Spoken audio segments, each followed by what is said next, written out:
Our K-File is uncovering more questionable comments from Hegseth when it comes to the military, including his support for using the United States military against American protesters and for waterboarding, which is now forbidden under both American and international law.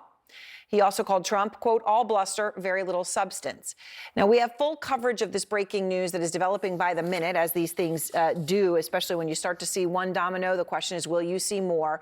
Manu Raju is out front on Capitol Hill. Kristen Holmes is in West Palm Beach. And the K-File's Andrew Kaczynski is here with me in New York. I want to begin with you, Manu, out front on Capitol Hill. Of course, as I said, sometimes when you get one domino, it's just whether it pushes over and then all of a sudden something in jeopardy becomes dead. What are you learning from Republican senators tonight?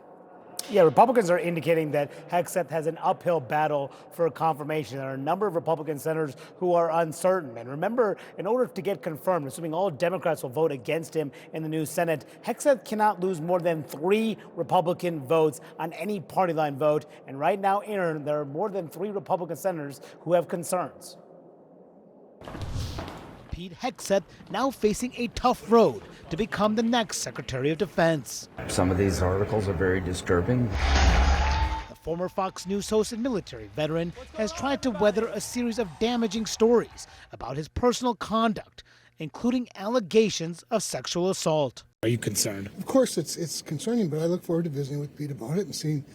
I'm interested in who Pete Hegseth is today and who he is going forward. We'll be asking questions, but look, the president always gets the benefit of the doubt on his nominees. But there's little margin for error, since just 4 GOP defections could derail the nomination, with all Democrats in the 53-47 GOP Senate likely to oppose him. This nomination is doomed. Several GOP senators are undecided, including Joni Ernst, a survivor of sexual assault who has spoken out against such crimes in the military and told CNN today she planned to have a, quote, frank and thorough conversation with Hegseth later this week. All amid key demands amid undecided senators for more information about Hegseth's past. What's your level of concern about him right now? As I've repeatedly said to you, I believe that we need an FBI background check to evaluate the allegations. Hegseth has faced a series of damaging stories, including about a 2017 incident when a woman alleged he sexually assaulted her in a California hotel room. But no charges were filed, as Hegseth entered into a financial settlement with the accuser and later contended their interaction was consensual. The matter was fully investigated, and I was completely cleared. This week, The New Yorker reporting that Hegseth was forced out of running 2 veterans groups over, quote, serious allegations of financial mismanagement, sexual impropriety, and personal misconduct, including allegedly being intoxicated on the job. A Hegseth advisor called them outlandish claims from a petty and jealous former associate. Mr. Hegseth, can you respond to these allegations in the New Yorker article? The last time the Senate voted down a cabinet nominee was in 1989. That's when George Bush's pick of John Tower to serve as defense secretary was defeated amid allegations of womanizing and drunkenness. Hegseth has faced similar allegations. Have the standards now just changed? Well, I don't think there's much question that the tolerance for certain things has changed. But I would say, Manu, in many respects, grace abounds all the more, and I think that's not such a bad thing. And now, as part of that New Yorker investigation, it detailed a whistleblower report outlining allegations of misconduct against Pete Hegseth. I just caught up with the chairman, the incoming Republican chairman of the Senate Armed Services Committee, Roger Wicker. I asked him, Aaron, if he wants to see that report, and he told me, I'm sure I will see it. Aaron. And that's going to be very important, right? I mean, there's so many layers to the questions that they have. This is not just about one incident of alleged sexual assault, mismanagement, other issues as well. I want to go to Kristen Holmes live from West Palm Beach, Florida, because, Kristen, when it comes to the issues that Hegseth is facing to confirmation, there are many layers to this. Is Trump's team still confident Hegseth can survive this? Well, Aaron, it depends on who you talk to. There are some people, particularly in public, who are saying that they are completely confident. But if you talk to a number of people in private, they don't have that same level of defiance when it comes to Hegseth getting confirmed. One thing to keep in mind here is what exactly happened when Matt Gaetz withdrew his name. That came from Donald Trump. Donald Trump was making personal calls to senators. He was listening to what senators were saying.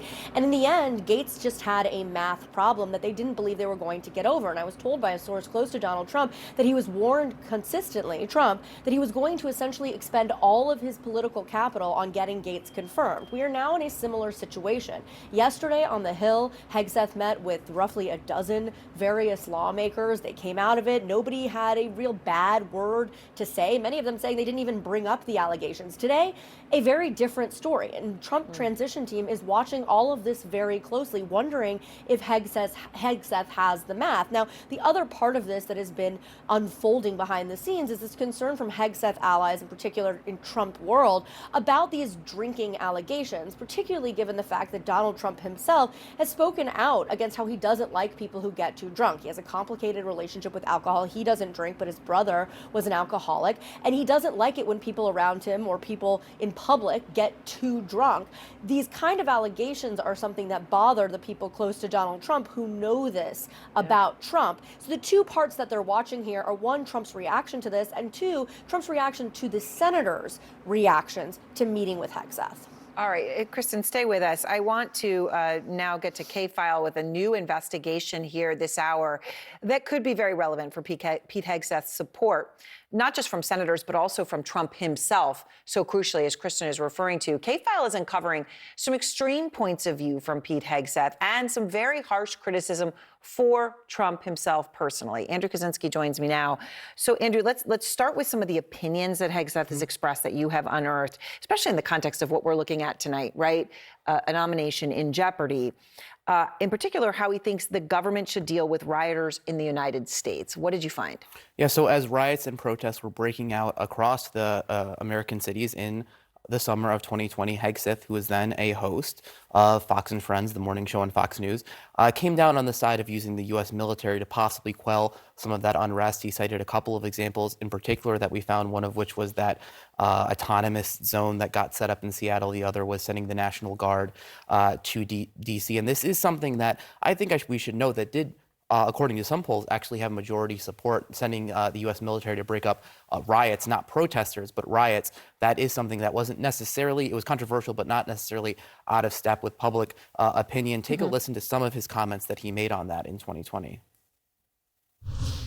Question is, do you send in the troops? Do you say, hey, this isn't going to happen anymore? Or do you let Seattle sort of implode on itself? It's the idea of you caught your kid with cigarettes underage, and do you take them away right away, or do you force them to smoke every cigarette in front of you in the entire pack to learn the lesson of what's not going to work? And Aaron, this is something that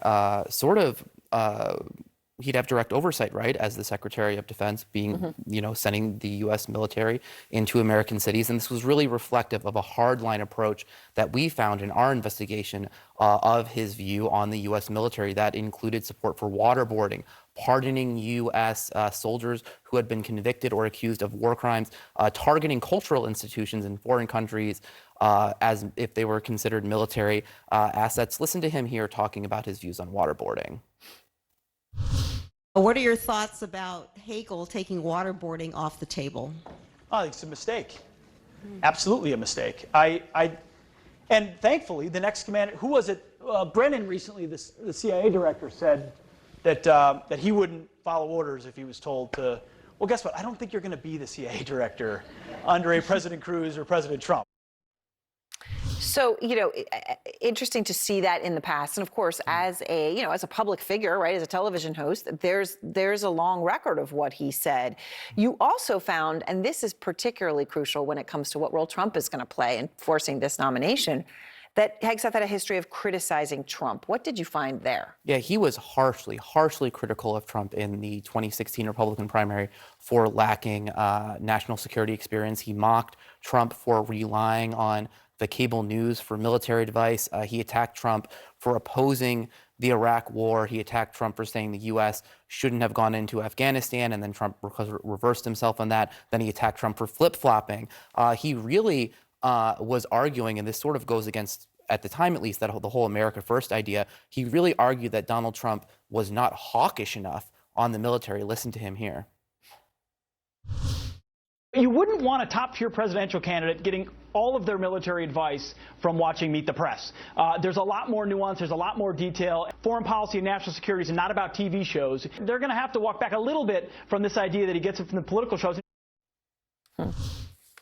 And look, that's not the only criticism we found. Some of them were deeply personal on Donald Trump. He even attacked him as a, quote, armchair tough guy. That was his quote, and then attacked him for getting deferments from the Vietnam War. Listen to him here. It's typical Trump. All bluster, very little substance. He talks a tough game, but then when pressed on it, he's an armchair tough guy. I hate to say it, but this is a guy who said that John McCain is not a war hero, yet he sought his own 5 military deferments. So it's going to be interesting to see here, Aaron, how Donald Trump squares both, those comments from 2016 versus what he's saying today.